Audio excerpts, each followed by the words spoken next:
We have discussed about control statements in C in the lectures L14 and L15. We have seen if statement, if else statement, if else if ladder, while statement, do while statement, and switch statement. These are all control statements. Each one is used to alter the sequential flow of execution. And there are few more control statements.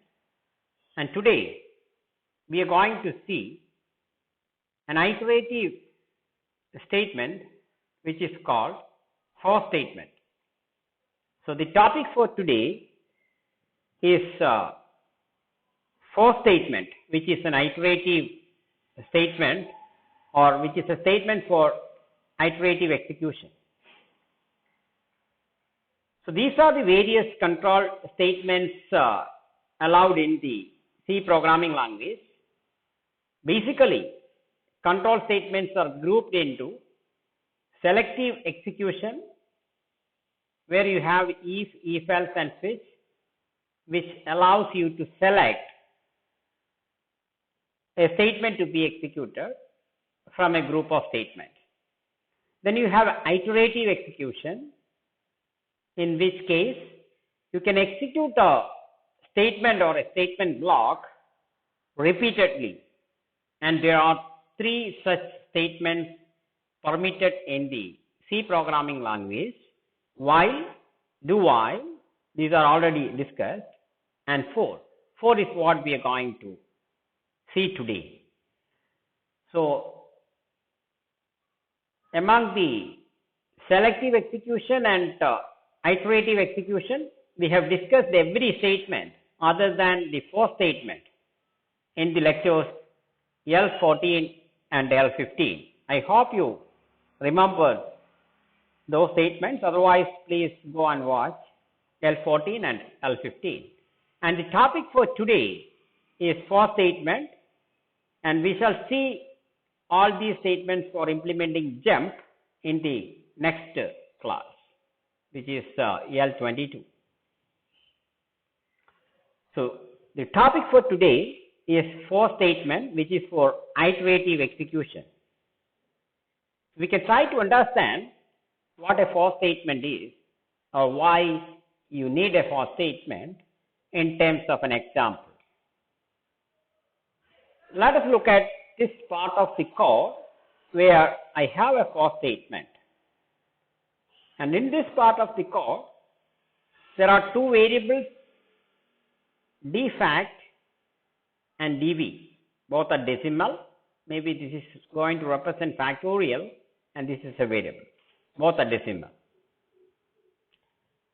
Now, if you look at the execution of the program which contains this part of the code, suppose the execution comes to this statement. At that time, assume that the variable dfact is having the value 1. So 1 is the value of dfact. Now we can try to understand how the for statement is going to be executed. Don't worry about the syntax of this for statement. That we shall formalize after we see what this for statement is doing. So it comes to the first statement, which is this for control line, where there are actually three statements separated by these two semicolons. At first, the first expression statement will be executed. This is an assignment statement. And what is it doing? It says assign the value 3 into dv. If you execute, you will get 3 here. So that's what is happening. And immediately after executing the first expression within this for control, then it goes to the next expression, which is a conditional expression. Then what is it doing? It is a conditional expression. It checks whether the value of dv, which is 3 now, greater than 1, which is true. And if the condition evaluates to true, the control goes inside the loop. It comes to the body of the loop. Here only a single statement, and what is it? It says whatever be the current value of defect, it is 1. Multiply the current value of dv, which is 3. 1 multiplied by 3 is 3. Assign it to defect itself. So defect will be getting 3 if you execute that statement. So you are getting 3.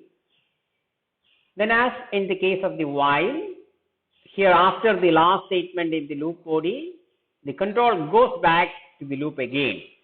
When it comes back, the third expression is what it is going to execute. So this is actually same as saying dv is equal to dv minus 1. This is a shorthand way of representing this statement. So what is it doing? It decrements the value of dv by 1.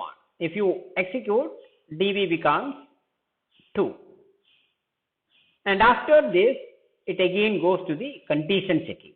It will never go back to the first initialization. Only once it will do when the loop starts executing. After that, after this last expression, it goes to the middle conditional expression. So this is what is going to be executed. Now it checks whether the value of dv, which is 2, greater than 1 or not. Yes, it is.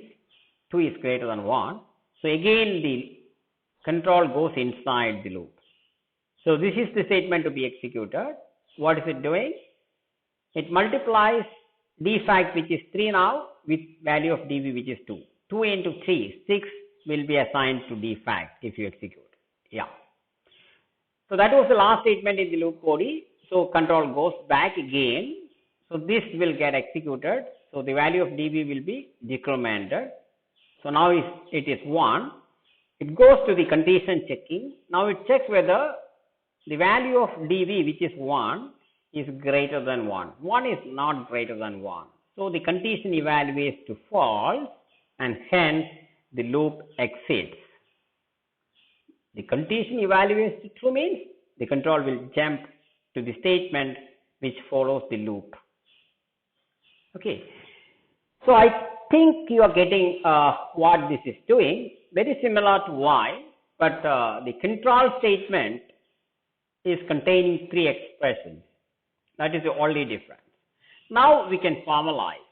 What is the semantics or meaning of the 4 statement in the C language? We can look at the syntax and semantics. So it looks like this. The keyword 4 followed by, within parentheses, 3 expressions. The first and second is separated by a semicolon, and the second and third is separated by another semicolon. And on entry to this 4 statement, expression 1 will be evaluated. That is the first evaluation happens. Then this conditional expression will be evaluated, and the control goes to the statement inside the loop if conditional expression evaluates to true. If this conditional expression is evaluating to true, it goes inside. Otherwise, that is, if the conditional expression is evaluating to false, which is basically represented by 0 in C language, in that case, the control exits the loop. That is the only way the control can come out of the loop. Now, after executing the loop body or the last statement of in this block, control will flow back to expression 2. And after executing expression 2, this statement 2 will happen again. That is, again, it will check the condition and repeat. I hope you are getting me.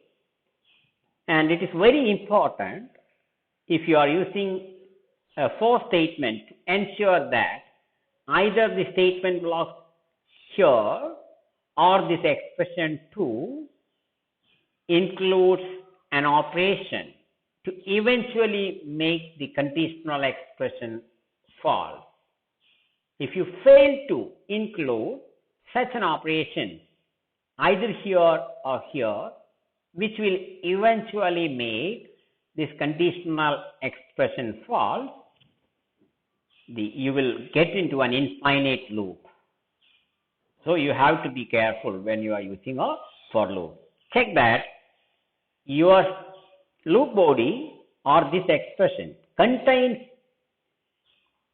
an expression or statement which will cause the conditional expression false at a later point of time, like decrementing the value of dv in the example that we discussed. Now, we are going to see that for and while are equivalent. That means if you have a program which is using for statement, you can rewrite that program with a while statement and vice versa. We can try to understand with an example. Now here you have a for statement which is repeated execution, and what is it doing is assuming that dsum is 0 when the control comes to this, it finds the sum of the first 10 natural numbers.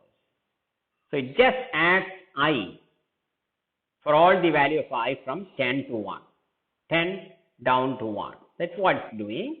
Anyway, that's not the important point here. What I'm trying to tell is you can replace this with a while. How will you do it? So the expression 1 can be taken before the while because it needs to be executed only once when the loop starts. And the condition can be retained here. Then the loop body is here.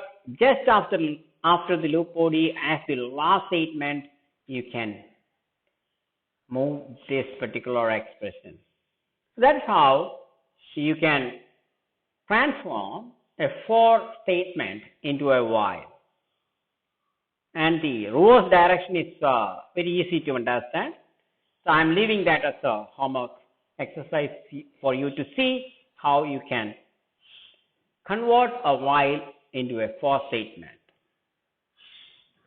So they are equivalent, but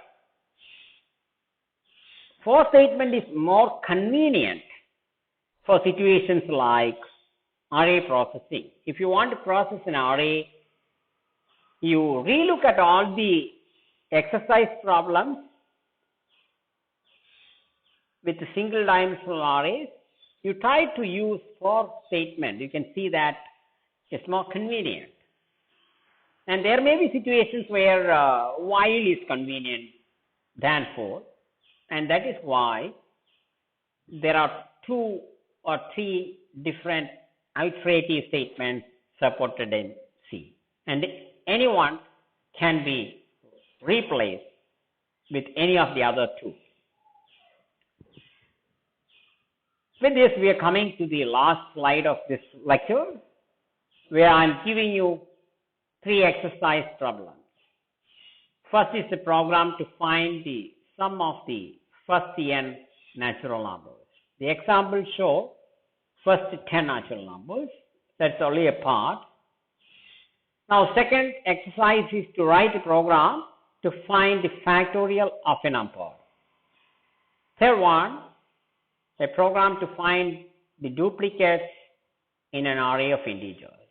Assume that you are given with an array of integers and you just display the duplicate numbers on the array. And you implement all this program using for statements for iterative execution. In this class, we have seen for statement in C, which permits iterative execution. We saw that for statement is equivalent while or do while. It means you can convert a for statement into a while statement, into an equivalent while statement. So no need to have it, but for certain programming situation, for is more convenient than while. And for certain other programming situations, while is more convenient than for. And in certain cases, do while may be the more convenient iterative statement that you can select from the C programming language. So it's up to you which among the three iterative statements you are going to use for repeated execution. Thank you.